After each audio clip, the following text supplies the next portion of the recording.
se battent pour récupérer leurs économies. Depuis avril, au moins 4 banques de la province centrale du Henan ont suspendu les retraits d'argent. L'incident concerne un montant de près de 5 milliards d'euros. Regardez.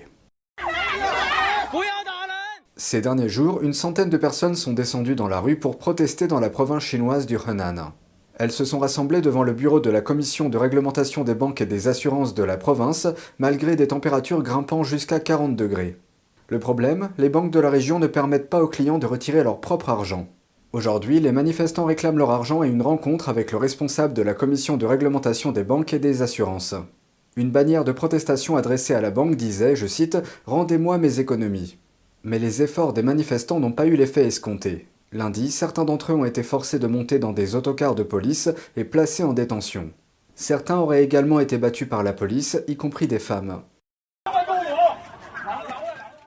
En Chine, les manifestations publiques ne sont en général pas autorisées. Les manifestants s'exposent souvent à la violence, aux arrestations, à l'emprisonnement, voire pire. Mais les clients de la banque disent qu'ils n'abandonnent pas. Pour beaucoup d'entre eux, l'argent qu'ils ont déposé sur leur compte est pratiquement tout ce qu'ils ont. Some families have sick children and need the money to get surgery. Because they can't recover their money, some children already passed away.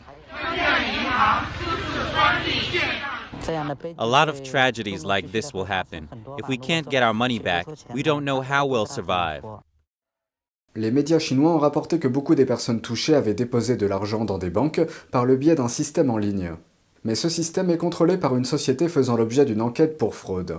Au milieu de tout ce tumulte, certains soupçonnent les autorités chinoises d'avoir pris des mesures non conventionnelles pour endiguer les protestations. Selon eux, les autorités ont changé les codes de santé Covid-19 des personnes de vert à rouge.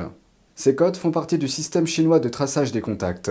Un code vert signifie que l'utilisateur est en bonne santé. Un code rouge signifie que l'utilisateur a été testé positif à l'infection ou qu'il a été en contact étroit avec une personne positive. Toute personne ayant un code rouge est tenue de rester chez elle. Russie ou Chine, quel pays